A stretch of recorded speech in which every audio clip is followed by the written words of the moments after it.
For babies, we need to remember their age and stage, they're at a place where they are uniquely wired to need human interaction, to develop a strong, secure attachment, a warm, loving relationship with another human being. And they're also uniquely wired to need human interaction to learn how to speak and communicate, because they begin to communicate with intention at about 8 months. We expect their first word at about a year. So that second half of the first year is ripe for language development.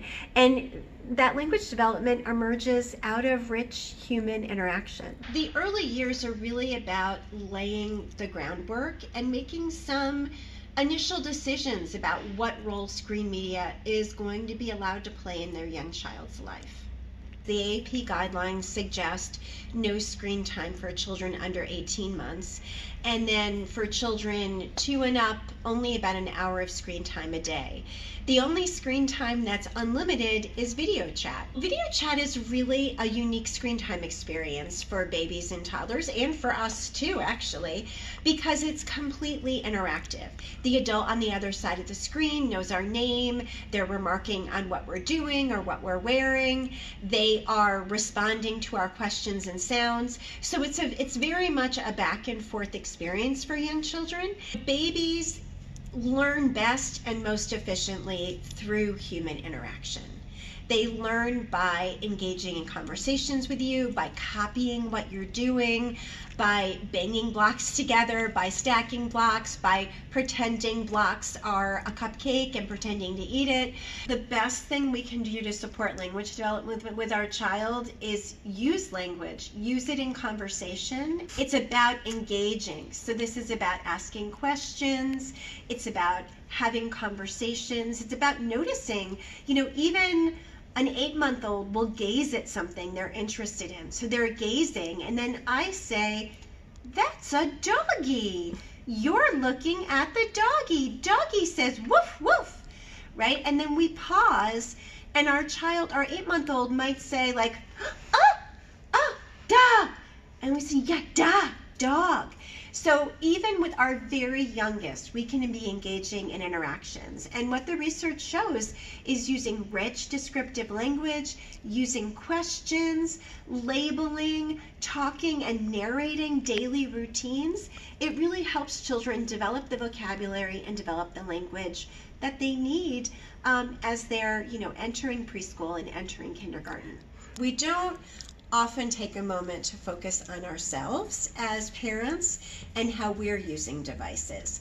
And so listen, I get it. I have been a working parent since my kids were born, so I understand getting a call from work or getting a text or an email. So I absolutely get it. And I also know that in the early years, babies are wired to not just want our attention, but to need our attention and our interaction in order to develop healthy, to develop strong social skills, to develop language skills, and to develop a strong bond with us. And so, a lot of times when I talk to parents about this, I just talk about, you don't have to be present, and perfectly attuned to your child 100% of the time, because if that was necessary for the human race, we would have died out long ago, right? But what our children need is for us to be responsive to them, to notice when they're pointing at something. We need to notice when they're seeming a little sad, and we say, like, what's going on? They need dedicated, uninterrupted time with us to chat, to hang out, to play. When the baby's there, the more that the phone is not part of what we're doing when we're in front of the baby, the better. Because, babies are actually looking at our faces. They're looking at our lips to figure out how to say different words and sounds. They're looking at our faces to figure out, am I safe? Is this a good thing? Is this a bad thing? They're looking at our faces to figure out, how is mommy feeling or how is daddy feeling? So, I think screens can really interrupt that process of connection, because so much of the communication that babies do is completely nonverbal. So we really need to be visually present to it.